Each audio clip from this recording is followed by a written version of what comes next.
আসসালামু আলাইকুম রহমতুল্লাহ। আপনারা কে কেমন আছেন? আলহামদুলিল্লাহ আমরা ভালো আছি। আল্লাহ সবাই ভালো রাখুক। আজ বর্ষার দিন, আজকে শুক্রবার, বর্ষার দিন খিচুড়ি রান্না করব। সবাই বলছে খিচুড়ি খাবে। দেখেন, দিয়ে দিলাম আমি কাঁচামরিচ আর পেঁয়াজ। দেখেন আপনারা,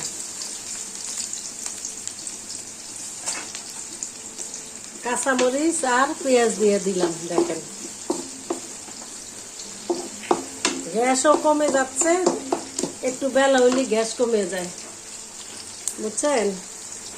এখন আমি দিয়ে দিব, এই দেখেন, তেজপাতা, গরম মশলা, লং এলাচ দিয়ে দিলাম, দিয়ে নেড়ে ছেড়ে দিলাম। দেখেন, পেঁয়াজ মরিচ লাল হয়ে গেছে না। এখন আমি দিয়ে দিব একটু আদা। এই দেখেন, দিয়ে দিব রসুন, দিয়ে দিব রসুন, দিয়ে দিব হলুদ। এই যে দেখেন, হলুদ দিয়ে দিচ্ছি 1 চামচ, কারণ এই হলুদগুলো অনেক রং। দিয়ে দিব এই চাউল। এই যে বাবা, এই গরম রে আল্লাহ। এই যে এই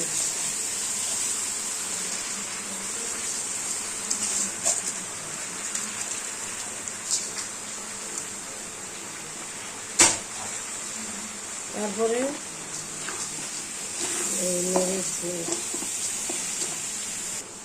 দিয়ে দিব আমি একটুখানি মরিচের গুঁড়া দিচ্ছি, এই জন্য তো রংটা একটু সুন্দর আসে। তাই কাঁচা মরিচটা আগে দিছি, তারপরে একটু রং ভালোর জন্য দিয়ে দিলাম মরিচের গুঁড়া, কষো কেলা। তারপরে দিয়ে দিব, দেখেন আমি 2টা আলু দিছি। এই যে আলু, পছন্দ করে আলু দিছি, কিন্তু আলুর খোসা ফেলাই নেই। আপুরা, আমি আলুর খোসা ফেলাই নেই, আলুর খোসা শুদ্ধ দিয়ে দিছি। আলু খোসা সহিত আলু রান্না করলে অনেক স্বাদ লাগে, যেহেতু খিচুড়ি, এই জন্য আমি খোসা ছাড়াই নেই। তরকারি রান্না করলে খোসা ছাড়াইয়া রান্না করি। ছোটোকালে আপুরা ভাইয়ারা কত খোসা শুদ্ধ আলু খাইছি, ক্ষেতের আলু। তখন আমাদের তো অনেক ধান চাউল অনেক কিছু হতো, কিন্তু টাকার অভাব ছিল। তারপর আপুরা ভাইয়ারা, বুঝছেন, ছোটকালে আমরা ধরেন আগের যুগের একটু প্রভাবশালী মানুষই ছিলাম আমরা সব দিক দিয়ে। তবে অনেক ধান চাউল হতো অনেক, কিন্তু টাকার অভাব ছিল আপুরা, বুঝছেন। টাকার অভাবের জ্বালায় অনেক সময় অনেক কিছুই করতে হয় না। ধান চাউল বিক্রি করিয়া করিয়া আবার ধান চাউল খেতে ফেলাইতো, ধান ফেলাইতো, যত রকমের ডাল ডুল আছে খেতে ফেলাইতো। ওই ক্যাশ টাকা কম ছিল, টাকা হয়েছে পরে আর কি, আমরা বড় হয়েছি। আর ছোটবেলার কথা বলছি, আমার দাদার অনেক ছেলে মেয়ে ছিল, অনেক। তার ঘরে নাতি পুতি, জয়েন্ট ফ্যামিলি, 80-90 জন মানুষের মতো, বুঝছেন। তাই এই আলু খোসা শুদ্ধ আলু রান্না করতো, খোসা ফেলানোর সময়ও পাইতো না মাছাচিরা। তখন অনেক স্বাদ লাগছে, অনেক মানুষ না, 80-90 জন মানুষের ঘরে খাবার যা রান্তো তাই স্বাদ লাগছে, বুঝতে পারছেন। এখন আমার কষানো শেষ, আমি এবারে পানি দিয়ে দিব। এই যে দেখেন, বুঝছেন, অনেক পানি দিয়ে দিলাম।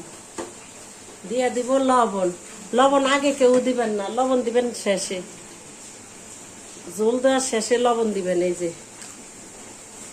তো এই লবণটা ঠিক হবে, আগে দিলে বুঝতে পারবেন না কিছু। এবার ঢাকনা দিয়ে রেখে দেব, লাস্ট ফিনিশিং আপনাদেরকে দেখাবো খিচুড়ি কেমন হলো। খিচুড়ি কেমন হলো দেখাবো, কিন্তু সকালে গরু মুরগির মাংস রাঁধছে, এ দিয়ে খাবে। দেখেন, আপনাদেরকে দেখাইছি না আপুরা, যে লাস্টে দেখাবো, ফিনিশিং দেখাবো। এই যে শেষ, আমার খিচুড়ি শেষ। দেখেন বর্ষাকালে, দেখেন বেশি জর্জরাও না, আবার একবারে নরমও নাই। দেখেন এই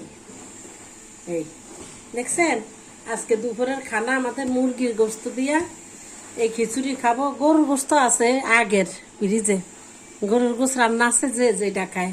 আচার আছে, আচার যে যা দিয়া খায় তা খাবে। ঠিক আছে আপুরা ভাইয়ারা, ভালো থাকেন। আসসালামু আলাইকুম।